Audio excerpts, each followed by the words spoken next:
Bonjour à tous et bienvenue dans cette nouvelle vidéo, donc toujours consacrée à la BI Power Desktop de Microsoft. Donc on s'en était arrêté la fois passée à modéliser une base et donc on avait récupéré ici un fichier CSV ou TXT avec ici du fichier Excel et on avait appris donc à créer ici les relations. Donc il suffisait ici de glisser le champ qui reliait avec l'autre. Donc ici, on crée notre fameux schéma relationnel ici. Voilà, donc encore une fois, hein, dès que je passe ici sur la relation, il vous dit que lui, il est associé au champ employé, avec ici le nom de l'employé. Si je vais ici dans cette relation, il vous dit que là, ça associe la catégorie avec le code catégorie, que là, ça associe le numéro de fournisseur avec le numéro de fournisseur, et là, donc la ref produit avec la ref produit. Vous voyez que le champ ici se met en surbrillance automatiquement. Donc, et pour créer ici la relation, il suffit de glisser. Donc maintenant, on va apprendre ici à modéliser. Donc ici notre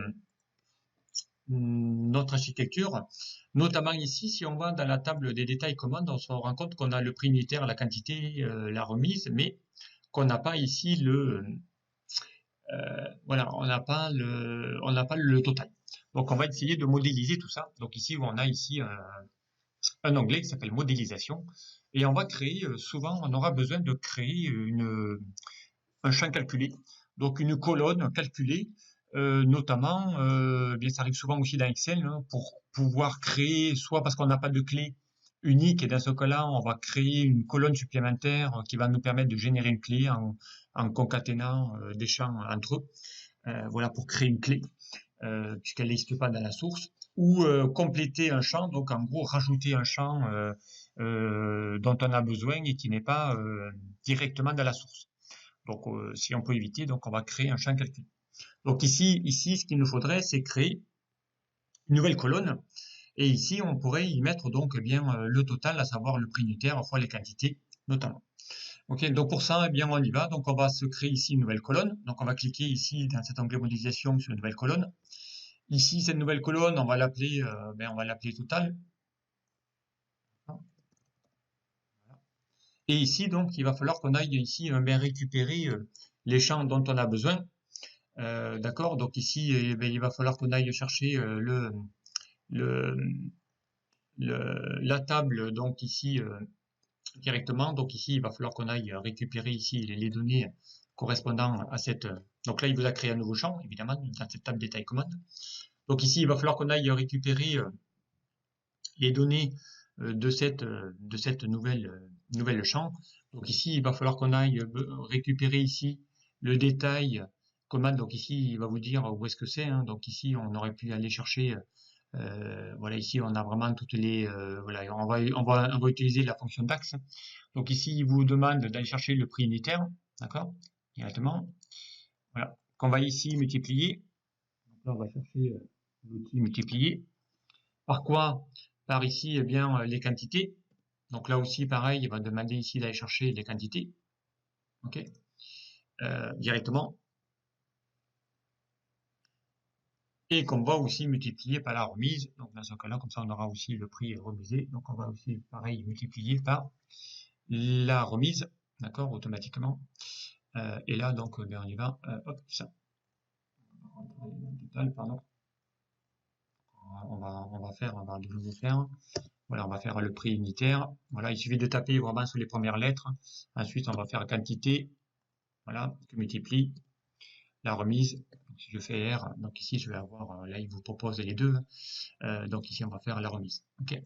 Et dès que je vais faire ensuite, que je vais valider, automatiquement, il va travailler, hein, et il va faire ici le en cours directement pour aller chercher ici les totaux correspondant ici aux données de ma table si j'avais besoin.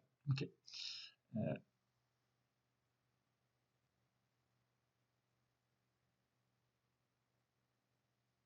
Voilà, donc ici, on va lui mettre aussi, si on a besoin ici, de le faire en calcul.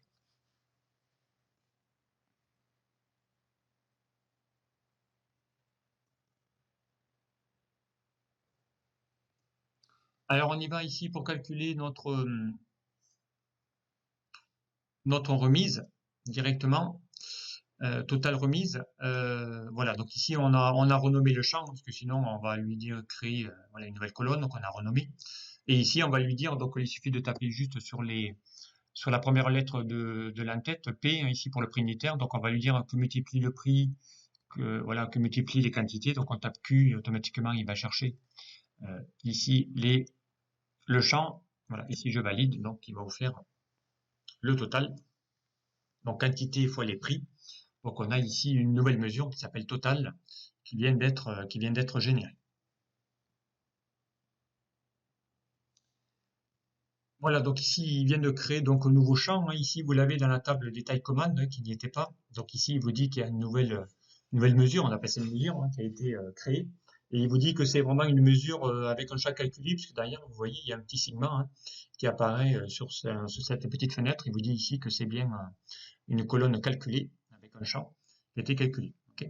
Donc si je vais ici dans mon schéma relationnel, qu'on a vu tout à l'heure, vous allez voir qu'ici il va y avoir ce nouveau champ ici, hein, qui est intitulé, hein, qui est là, et qu'on pourra évidemment se servir. Donc je vous l'ai dit, hein, un champ calculé, ça pourrait être une clé qu'on n'aurait pas ou qui ne serait pas complète, et donc on aurait pu concaténer avec un autre champ qu'on aurait pu insérer et s'en servir pour créer, pourquoi pas, une clé commune qui va être identique à celle d'une autre table pour pouvoir les associer et créer donc cette valeur.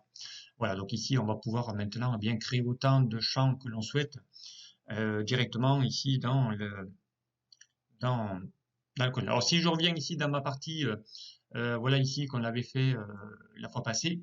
Donc si je veux maintenant aller chercher, je sais pas moi, par code client, voilà, on va enlever lui, donc on va lui dire tiens je sais pas moi, par client, et on va lui dire d'aller chercher ici le champ correspondant. Donc ici on a le total par commande évidemment. Si je veux ici tout créer, donc on va essayer de faire ici des commandes directement.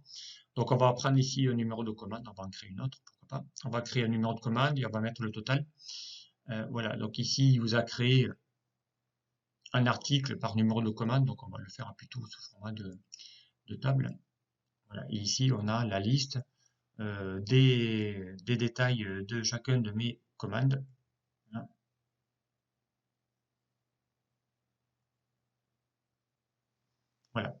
Voilà. Automatiquement.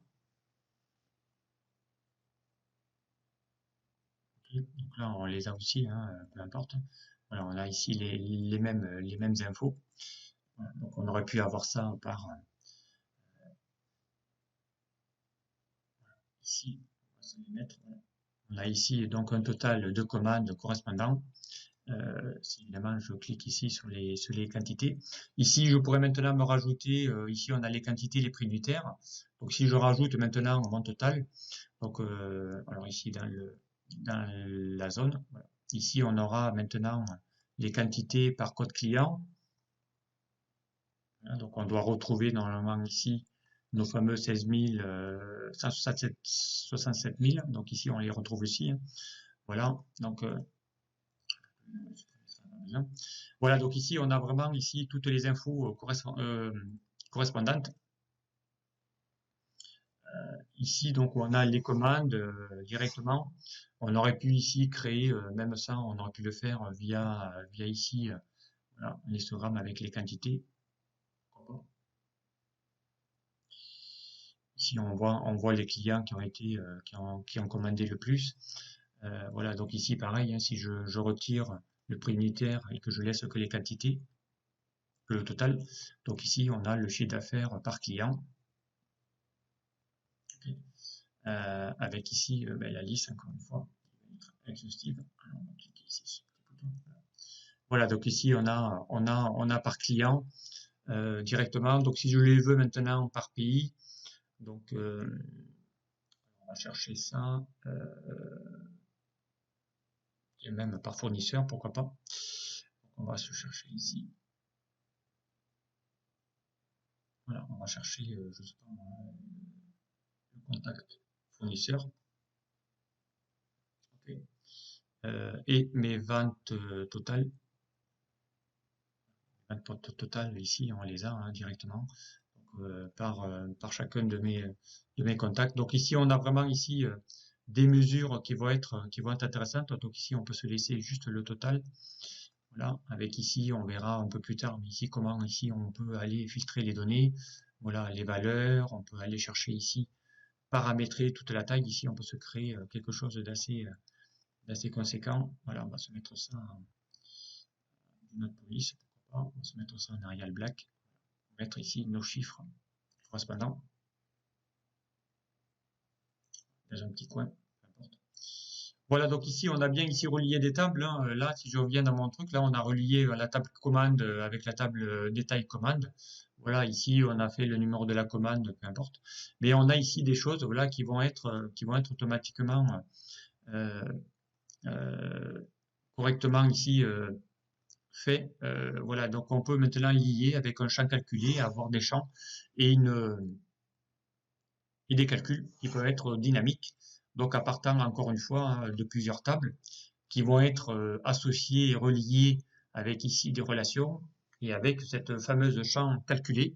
Donc, on va pouvoir ici bien faire des calculs supplémentaires, créer des nouveaux champs, pourquoi pas, et faire ici bien des rapports nouveaux avec ici un champ calculé.